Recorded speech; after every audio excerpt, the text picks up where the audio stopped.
Bien le bonjour!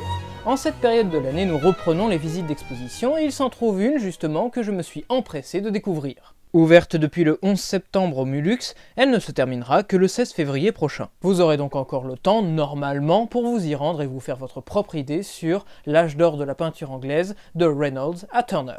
Fait intéressant, cette exposition n'est pas sans lien logique avec le contexte historique et artistique que j'ai dressé pour le 5e épisode de Depictura, que je vous invite donc à regarder si ce n'est pas déjà fait pour compléter l'approche de cette critique. Puisque nous parlons de contexte historique, intéressons-nous dans un premier temps au choix du titre. L'âge d'or renvoie clairement au moment avancé comme étant le plus glorieux de la peinture anglaise. Le sommet, l'apogée, tandis que la seconde partie du titre fixe ce moment de Joshua Reynolds à Joseph Mallord William Turner. Pas ce William Turner là, non. Voilà, c'est mieux.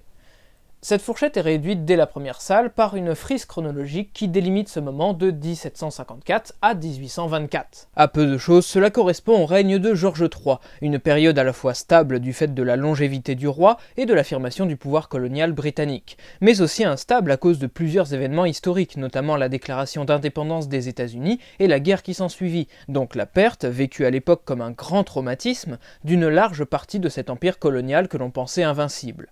Instable aussi par la fragilité mentale du souverain qui a dû se retirer à de nombreuses reprises en laissant le soin à son fils d'exercer la régence avec les parlementaires.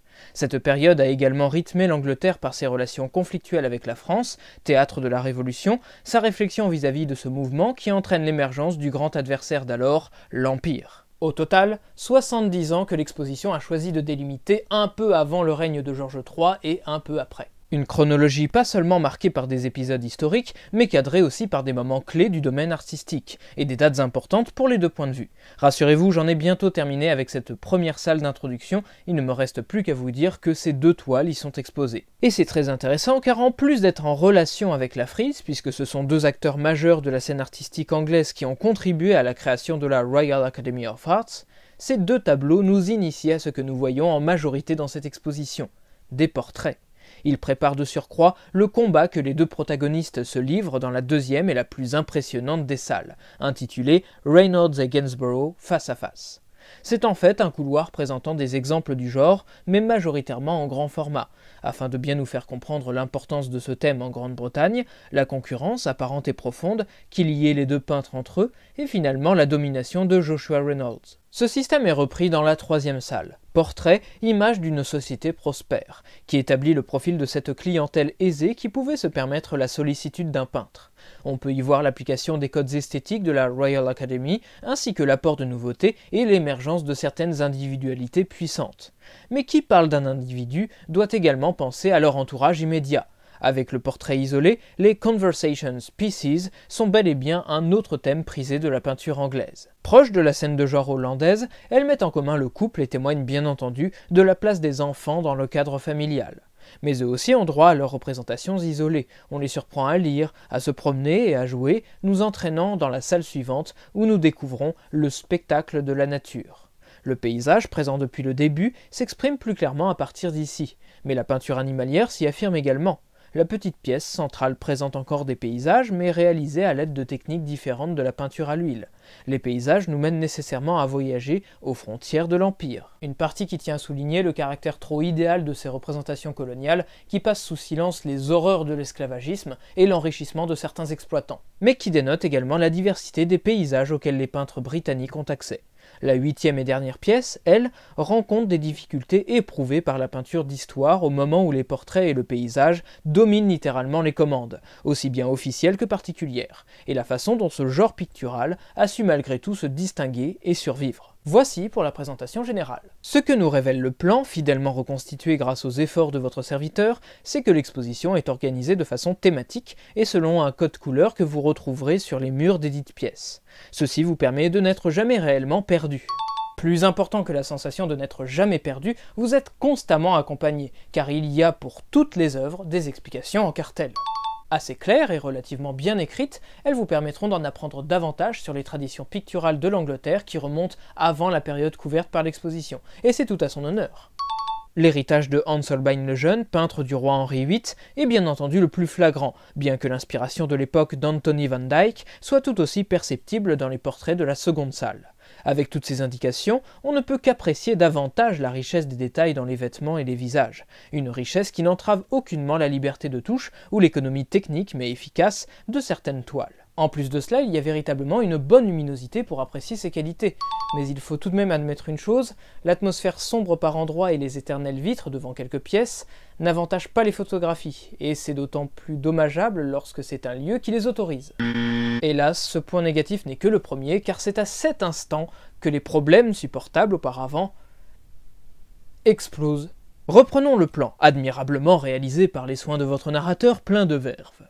Nous voyons ici que le sens de la visite est un peu plus clair. Avancez tout droit, de salle en salle. Bien. Mais arrivé à ce point, deux choix s'offrent à vous. À droite ou à gauche. Il y a donc une rupture à ce niveau qui révèle sans doute l'un des plus gros défauts de l'événement. Le parcours est peu adapté à un seul passage. Je m'explique. Mettons que vous choisissez la droite, qui vous est intuitivement suggérée grâce au code couleur qui continue de vous guider. Vous déambulez autour de la 6e salle et profitez d'être face à l'ouverture pour y rentrer. En ressortant, vous retournez dans la 5e salle. Il y a donc un retour dans une salle que vous avez supposément déjà visitée. Vous poursuivez et vous vous trouvez dans la 7e salle, mais à proximité de l'entrée de la 8e. Or, vous n'avez pas entamé cette 7e salle que vous vous trouvez déjà à la fin. Soit vous refaites tout le trajet en sens inverse et choisissez à présent la gauche, ce qui est complètement stupide, et bonne chance à vous. Soit vous allez jusqu'au fond de cette 7e salle et vous repartez en sens inverse. Ce qui est encore plus absurde puisque ce n'est pas le sens inverse mais le bon sens, celui qu'il fallait prendre. La disposition des salles est très importante car en plus de devoir servir et amener le propos, le parcours participe à la bonne expérience de votre visite et donc à la bonne réception de ce propos. Dans tous les cas, la 6e salle vous force à effectuer un parcours qui n'est pas naturel et encore moins pratique, puisque cela rend votre progression, auparavant limpide, inutilement compliquée, comme cette explication. Vous repassez forcément au moins 2 fois devant une même œuvre, et toutes ne sont pas bien placées. Par exemple, les archers, à la fois un double portrait et un paysage, se trouvent seuls à ce point de rupture. Ils sont très isolés et s'intègrent donc de façon peu commode au reste de la 5e salle, malgré le code couleur. Il y a même une œuvre, ici, en plein milieu du passage qui mène à la 2e partie de la 8e salle. Car oui, même la morphologie et le code couleur n'ont plus aucune logique à partir des archers. La salle d'introduction, bien que partageant le même code couleur, est indiquée comme une salle distincte selon le dépliant. Et la démarcation de la 7e salle nous prouve qu'un mur, quel qu'il soit, forme une salle. Question au pluriel. Pourquoi la structure de la 6e salle n'en forme pas 6 autres dans ce cas? Et pourquoi le mur de la 8e salle n'en forme pas une 9e? La désorganisation est manifeste et la réduction conséquente de l'espace des visiteurs est palpable. Vraiment, je ne comprends pas. C'est comme si l'exposition avait pris son temps au début en instaurant un cadre bien linéaire, maîtrisé et clair, et qu'une fois arrivée à la moitié de la visite, elle avait paniqué. Elle s'est emballée, a accéléré en brisant dans la précipitation le modèle et toutes les règles qu'elle s'était fixées. Je suppose que ces contradictions sont dues à certains compromis qu'il a fallu faire pour permettre de placer plus d'œuvres, mais ce sont des compromis qui coûtent cher, car les visiteurs ressentent assurément plus de difficultés à les voir, ces œuvres. Il y a toujours des engorgements et une foule de personnes attroupées devant. J'espère que ce n'était dû qu'au moment où j'ai choisi de visiter le Mulux, car je ne souhaite à personne de circuler dans ces conditions. C'est juste un calvaire.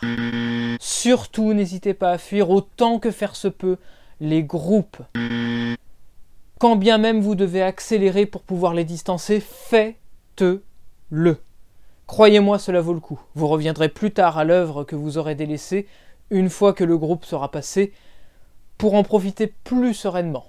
Bref, quelles étaient donc, pour clore cette critique, les 3 œuvres que j'ai le plus appréciées? Si l'on nommait les 2 toiles qui servent d'affiche ou de vitrine à l'exposition, quelques mentions honorables sont à saluer avant de vous les communiquer. Joshua Reynolds a peint à de multiples reprises son ami l'amiral Augustus Keppel, mais celui présenté dans cette exposition est un excellent exemple pour illustrer le type du portrait officiel.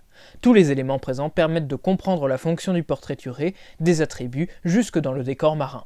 Le portrait de la sœur de Master Crew par est forcément émouvant, surtout lorsque l'on sait que cette petite fille est morte pendant la production du tableau, que l'artiste arrêta en cours de route, on le voit au bras ou encore au paysage, et l'offrit aux parents pour apaiser leur deuil. Le couple de Foxhounds par George Stubbs est vraiment déroutant. Ce grand format se distingue par le détachement des 2 chiens devant un fond paysager qui paraît à peine esquissé en comparaison.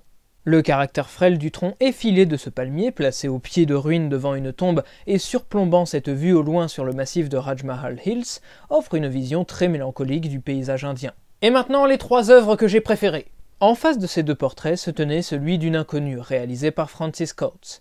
Difficile de déterminer ce qui attire le plus dans cette image. Est-ce l'éclat de la figure, les nombreux détails de sa tenue, ou encore le travail des différentes textures? Oui, oui et oui. Mais ce qui frappe vraiment, c'est la distinction opérée entre le portrait et le paysage. Ce dernier est suggéré à peine par quelques arbres, qui eux-mêmes ne sont pas vus selon un degré de netteté identique. D'abord très distincts au premier plan, les feuillages se brouillent dans le plan intermédiaire pour devenir des masses informes devant lesquelles la dame se détache.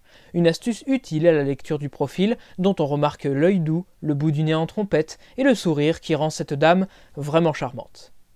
N'en déplaise aux admirateurs de Constable et de Turner, mais la version de Richard Wilson, illustrant la Tamise cette fois près de Marble Hill à Twickenham, est de loin la plus soignée des 3. Elle se trouve même dans le dépliant du Mulux! Il y règne un charme campagnard où le fleuve n'est rythmé que par le passage fortuit d'une embarcation solitaire et par l'errance des marcheurs à ses abords. Mais c'est oublier le principal effet qui perturbe la scène. Nous avons du mal à le croire en regardant le miroir calme de la surface de l'eau, et pourtant le ciel s'y reflète. Constamment changeant, ponctué de nuages, la lumière fluctue et offre à notre regard de spectateur plusieurs images d'un même décor. Des prises de vue qui paraissent tirées de différents moments de la journée. Baigné d'or au centre, ombragé sur l'autre rive, plongé dans la pénombre complètement à gauche. Le paysage se définit comme le principal et véritable acteur du tableau. Comment passer à côté de la destruction de Pompéi et d'Herculaneum ? Vous vous en doutez, ce n'est pas seulement parce qu'elle clôt l'exposition. J'ai immédiatement reconnu l'auteur du Pandemonium exposé au Louvre. John Martin s'est appliqué à nous donner ici une vision digne des plus désastreuses catastrophes naturelles. Les saisissants reliefs de la terre, rougis par le tumulte du ciel, ce chaos de fumée, de cendres et de feu, mêlé à la colère divine incarnée par l'éclair, le déchaînement des vagues et le flot inconstant de la lave en fusion, tout est fait pour nous faire ressentir le caractère fragile de notre existence, la petitesse de l'homme au premier plan et sa défaite inéluctable face à la furie des éléments qui l'engloutit. La nature, omniprésente et toute puissante dans ce tableau désespérément grandiose. Cette période est peu représentée dans les collections publiques françaises, comme le précise le livret. Je ne peux donc que vous encourager à ne pas manquer cette occasion unique d'aller apprécier certains des chefs-d'œuvre de la Tate Britain. Le musée du Luxembourg est moins loin que Londres, alors bonne visite. N'hésitez pas à me laisser dans les commentaires ce que vous en avez pensé. Portez-vous bien et à bientôt sur la chaîne de l'Atelier.